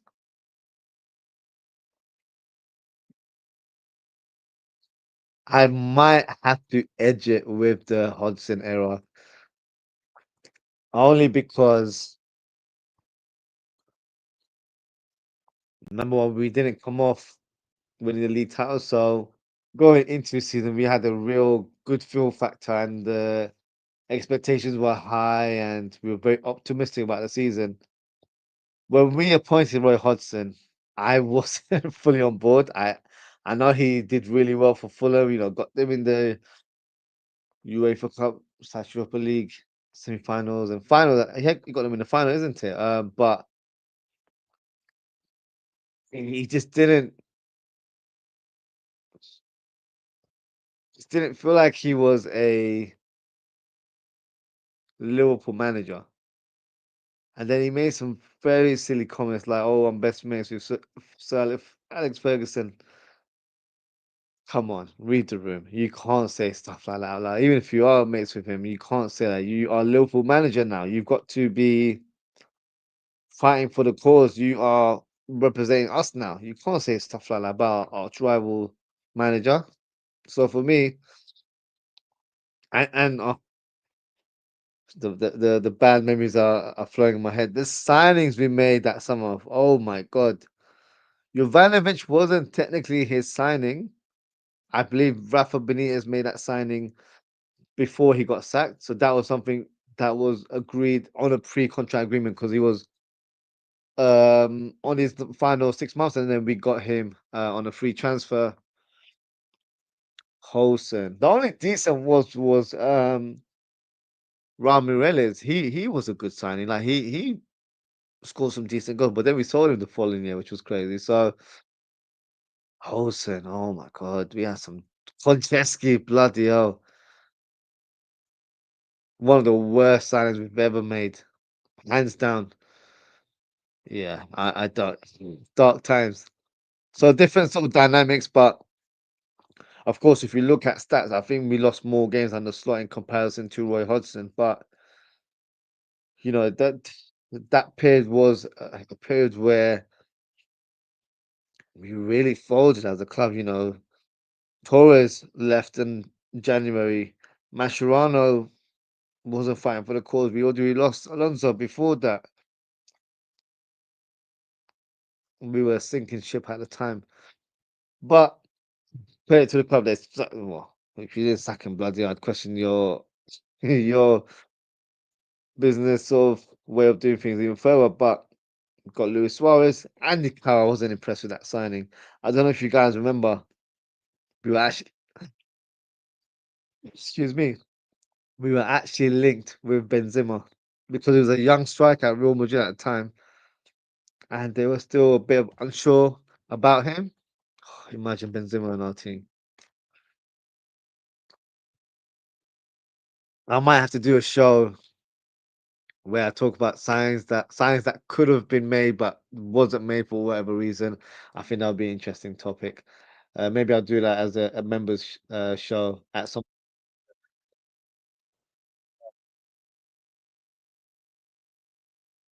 Yeah, that's my lineup builder. It's been a bit of madness in the background. Okay, posted Hudson. Yeah, Hudson for me. That was dark times. The worst times as a Liverpool fan for me. It really was. Maybe maybe, but no. Uh, See, if it all goes out to Ibiza, I'm going as well. If we go Ibiza, I'd be in trouble with the missus. So yeah, not an option for me, unfortunately. But also, if he gets sacked, I'll personally go to Ibiza and send him pictures of partying. That's hilarious. To Slot, we never had a verse Isak Mo Salah level players during the El Genero. Facts, Steve. Honestly. Oh, the likes of Poulsen, Jay Spearing in our midfield, Ngog, those Jovanovic. Oh, the terrible talent we had at that time. Konchesky at left back. Oh my god. Yeah, bad times, honestly. Keep it tuned because Slot might be here. Yeah, you never know. You never know. You never know. Why is it hard to find the referees? See, bloody hell, bro. You're on their case. About said name some young players through the academy that you at this point over didn't achieve what you thought they would. Through the academy. Oh, this could be another show itself. There was a lot of expectation for Jordan Ibe. Um, I think there was a lot of pressure on the player to deliver. Uh, he wasn't like Sterling in terms of player, but I think they thought you are the next Sterling. Um, so I thought he would have done more, but unfortunately, that's not how it panned out. Ryan Brewster was someone I had expectation. I thought he was balling for our reserves and scoring lots of goals. Um, those are the couple ones that I can remember in recent times. Who else was there? Do you guys remember Rossiter? He was supposed to be the next Gerrard. He far from it, ended up going to Rangers. Um, he had a few players, but they were touted as the next big player. Woodman was one. Someone mentioned him very recently. Sadio Mane. Sadio Mane did an interview with Rio Ferdinand, and he was saying to Woodman that, "Oh, you're the future of the club," because that's when Woodman and Trent they both kind of broke into the team around the same time. Yeah, I didn't really see the hype on Woodman, to be fair. Um, oh yeah, there's quite a few names. Oh, this is a great shout from Bo Musialowski, the Polish Messi. He's not still around, is he? Yeah, like he was. Where is he now? Let me have a quick look. Yeah, he's in the Cypriot first. Do you know what? He looks so good. In terms of recent times, I think this is the name, you know. This is the name. I thought he was going to be like an understudy for Salah. I remember there was a deal that we were trying to do. Oh, who was it for? Was it for? I can't remember now, but we were trying to do a deal with a player at Dortmund, and they were actually wanting Musiala as part of the deal, and we're like, nah, we've got uh, huge thoughts, and we've got huge expectations from this player. We're not giving him your best prospect out there. Um, yeah, crazy time. Balotelli, Balotelli, the talent's there, but unfortunately, guys, talent isn't everything in this modern day of football. You gotta have a strong mentality. You gotta have a desire to work hard, to be the best. Talent-wise, he had everything in the locker. He really did. Watching some of his goals for Inter Milan, outrageous.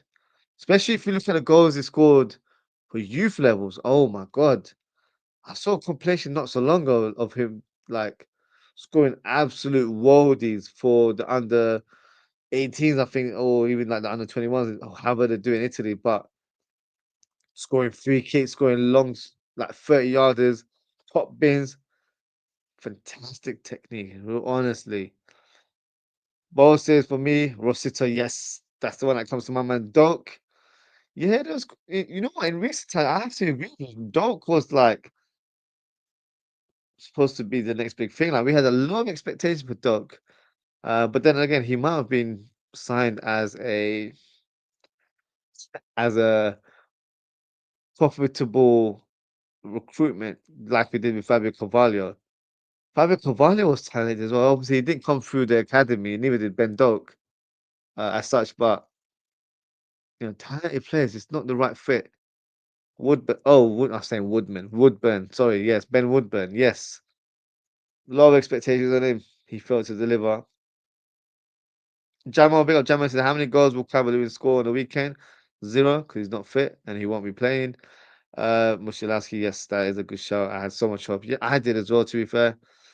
But to screwed himself with his antics. Yeah, unfortunately, I saw a clip the other day, I think for his current club. I think he's playing in Turkey or Serie A. I can't. remember now, but he he lit up like a firecracker and just like threw it across the changing room. Like he's still doing those crazy antics. So Polish Messi, that is what he was earmarked. You're right. Nah, man was shipped off to Cyprus, bro. Crazy. Him and Frendendorf. I remember Frendendorf. Let me.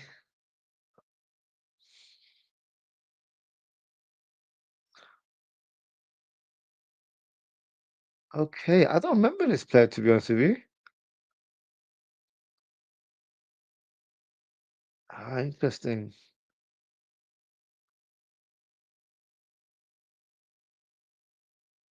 Interesting. No, I don't remember him too much to be fair. Okay, that's a good shout. Morton. I just think Morton didn't get a chance, because I've seen Morton play for the England under 21s and looked really, really good. And I thought, do you know what? He's got he's got something about him. Like he could definitely come in and at least be a squad player. But and look what he's doing at Leon. He's tearing up. Like Crystal Palace want to sign him, according to rumors, as Wharton's replacement. So yeah, I think we misused him. We should have used him a lot more in the first team, but he wasn't Stott's cup of tea, unfortunately. The ball boy from the Barcelona game as well. Conan, oh, I remember him. That name rings a bell. Oh, this is a great shout. Who here had high expectations from the kid Suso? Yes. Suso was a baller, especially when we played him in preseason. I don't know if you remember the other fella we had, the Spanish player, Danny Pacheco. He was supposed to be the next big thing as well. And he always performed well at preseason, but just wasn't good enough or fit enough to play um, at sort of Premier League level. Another player, maybe two players actually. They weren't academy players, but we bought them as young 17 and was Anthony Latalik and Florence Cinema Pongo, who are actually cousins. Oh, I had huge expectations for them. Both signed from Le Havre, from what I remember. Pongo, for me, in those days, there's a lot of comparison, like who can, Pongo was supposed to be the next Anelka. Latalik was supposed to be the next Zidane. Like Sherry was the next Zidane as well. They really were. Um, but just not at the highest level, unfortunately. So yeah, we had a lot of those type of players that we thought could come good. I remember another player that we had I thought could come good as well was Nabil Elzar. I don't know if you guys remember him, Moroccan winger. I remember watching a compilation of him, and this is when YouTube like came about. Like it just became the the website, the app, the platform that people just started using. Whoever edited that video has amazing skills because the way they present the meal Zar. I remember watching this video as well, and the name El Zarinho, like they named that in the title, and he was doing mad skills for Morocco because he just finished doing I think it was an under 20 tournament for his country, and then I heard that we were signing, thinking, all right, got the next biggest star coming out of Africa, but no, wasn't to be, unfortunately.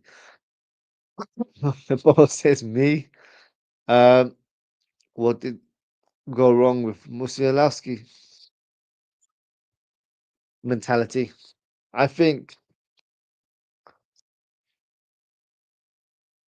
their technical ability was there, but I know he suffered a couple injuries as well, so that could have hampered his development. But I'll have to probably put it down to mentality. Like he didn't have the drive to work hard to really put his stamp on becoming a top professional. So that's how I look at it. Waltman, who's Waltman? I don't remember Waltman. Waltman. Okay. Okay, I don't. Do you know what? That name doesn't ring a bell, but yeah. Where is he now? Macclesfield. Yeah. Latalik, yeah. For me, Latalik was one. This is a great shout as well. Billy Clemencio Klopp called him the Rolls Royce of a centre back. He was like 18 years old, absolutely huge, like 6'4", 6'5". The cousin of Gerrard that scored all the goals. Oh my God.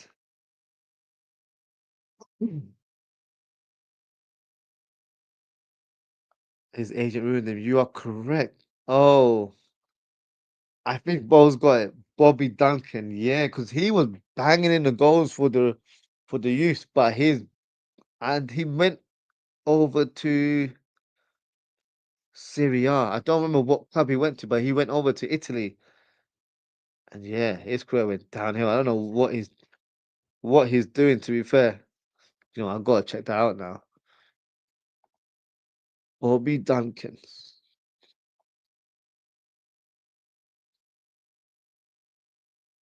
Fiorentina. That was the club that he went to, isn't it?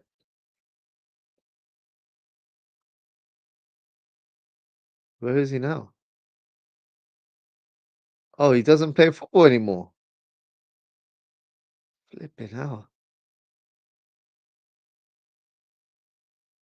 Since 2023, he's been without a club. They've called him a former professional footballer. Wow, at 24, you're done. Yeah, whoever his agents deserve to be blacklisted. Wigan, Man City, Liverpool, Fiorentina. Yeah, he was there for a year. And then Derby County.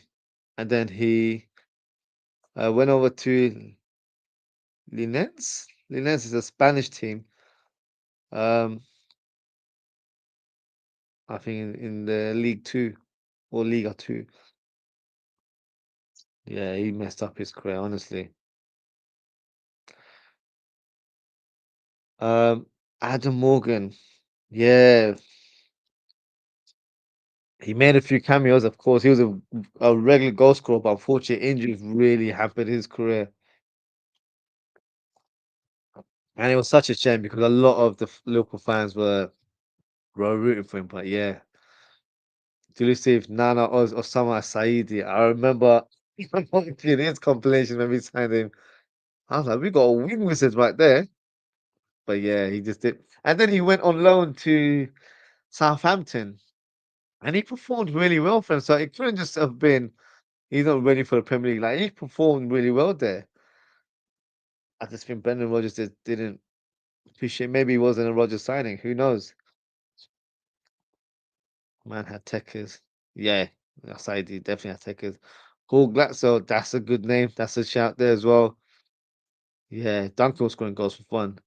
Larucci, that's a great shout as well. Left wing back he was, wasn't he? Of French descent. Yeah, I thought he would have got some game. And he was very aggressive as well because I think he started his career as a winger and then put him back to a left back position. He looked decent as well, to be fair.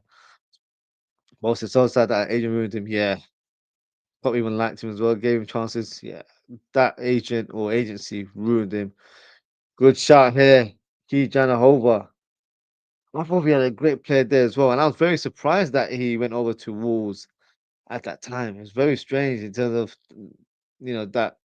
So he was very highly regarded. Thought maybe he'll get some opportunities, but never occurred. So yeah, that's a good shout as well. Oh, but that is it for today, guys. Thank you so much for tuning in. You've got almost 2 hours out of me today, so yeah, you got a 2 hour stream in the end. Most of the are really count. No, not really. Um, although we signed him as a 16-year-old, didn't we? So yes, yes, and no to an extent, but he never played academy level. He was at first team straight away. So no, not entirely. But Mm. apologies. That is it for today, guys. Thank you so much for tuning in. Thank you to let's go through the top. Thank you to Bo as always. Thank you to Ozan. Thank you to Delulu Steve. Thank you to Wayne. Uh thank you to Abdul Rahim. Shout out to Delulu Steve. Shout out to Helping Huts UK. Shout out to Ask Gemini. Shout out to JB Leeds. Um, and I think that's it. Apologies if I've missed you guys. Shout out to Daz. Big up to Daz as always. Shout out to Phil. Um, Shout out to Kratos. And yeah, I think that is it. So appreciate you guys staying up late. You know, if you're in the UK, but if you're all over the world, appreciate you being locked in and engaging during the show. If you haven't already, please don't forget to like and subscribe to the channel. In terms of upcoming shows, I will be back on Saturday. Very, very reluctantly. We'll do the watch along. So the game is at 5:30 UK time. So I'll be live at 5:25. We'll go through that and see how it is in terms of our setup. Watch the game together, and then we will be doing a live match reaction show later in the evening. Um, if we suffer defeat, um, it will not be in a therapy session. Shout out to Brazy, who's definitely trolling. Said Liverpool still winning the league. Come back to this. I've already made a note. You mentioned this in the previous stream, so I already know your predictions. So yeah, we'll see. But yes, that is it for today, guys. Thank you so much for tuning in. Take care, stay safe, and I hope to speak with you all very, very soon. Goodbye.